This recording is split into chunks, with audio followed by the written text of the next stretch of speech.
Wait a minute. Did you guys think this was just a Marvel channel? No, no. The multiverse is vast, my friends, and today we're flipping the script and kicking off a brand new adventure, DC A to Z. And what better way to dive into the DC cosmos than by spotlighting the trailblazer himself, Earth's original Green Lantern.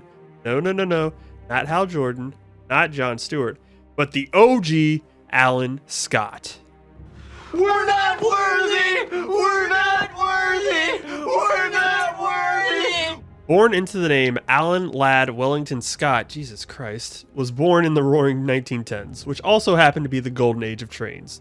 This was when the locomotives were kings and the tracks were the veins of America. Raised in Metropolis' shadow in the fictional Gotham-like city of Capital City, Alan didn't spend his childhood dreaming of capes or glowing rings. Instead, he was fascinated by engineering, puzzles, and oddly enough, the color green, though I believe that last part was a happy accident.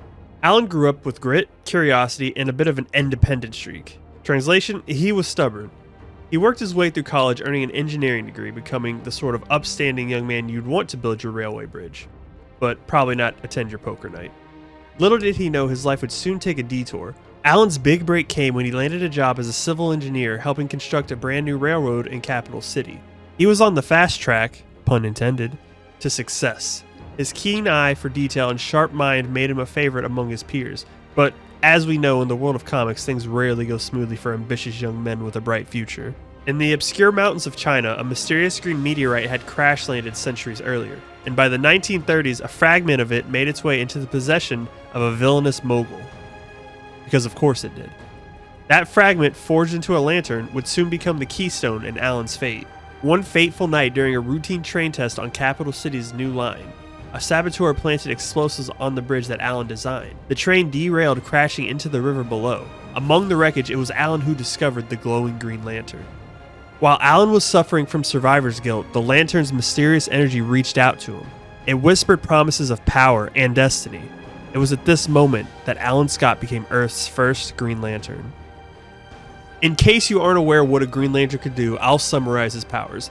Alan Scott's powers as the Green Lantern was a blend of imagination, determination, and magic fueled by the green flame of life. His ring allowed him to project emerald energy into almost anything he could envision. Constructs like weapons, shields, and even the occasional oversized boxing glove.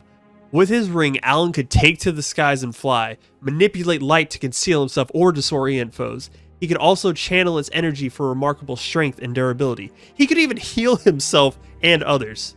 He's the OG for a reason. Alan's early adventures revolved around protecting Capital City from all manner of criminals, like saboteurs, mobsters, supervillains with questionable fashion sense. His main nemesis was the fiendish Vandal Savage, an immortal tyrant whose hobbies included world domination, sinister plotting, and being annoyingly immortal. Savage didn't let Alan's glowing magic ring intimidate him, but Alan consistently sent him packing. You would think that fighting crime was stressful enough, but no. Alan's personal life added extra spice to the mix. Alan's fiancée, Rose Canton, was hiding a teensy little secret. She had a split personality and occasionally morphed into a villain named Thorn, complete with the ability to control plants. Rose's alter ego gave Alan more headaches than Vandal Savage ever did. The whole thing was like a tragic love story straight out of Days of Our Lives, Superhero Edition. Alan eventually joined forces with the other Golden Age heroes to form the Justice Society of America, the precursor to every superhero team you know today. Picture the Avengers, but with fewer intergalactic threats and more intergenerational squabbles.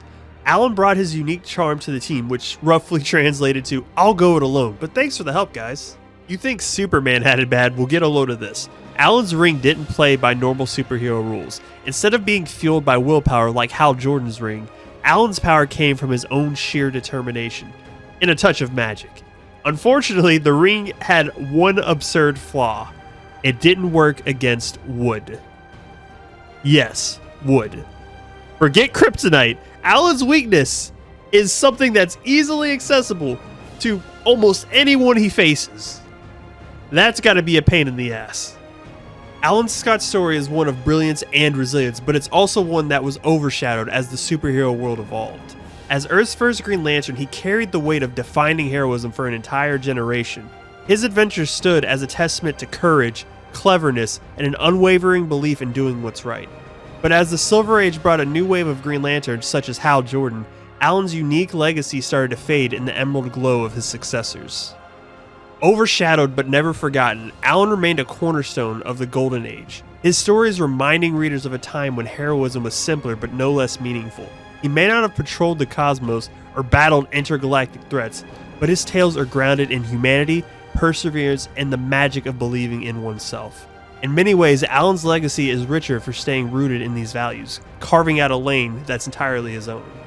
To rediscover Alan Scott's adventures is to honor the unsung pioneer of the Green Lantern mythos. His journey proves that even if history shifts its spotlight elsewhere, the true heroes are those whose stories continue to inspire. Dive into his world and let his emerald flame, once the first, remind you with every great legacy starts with a single light.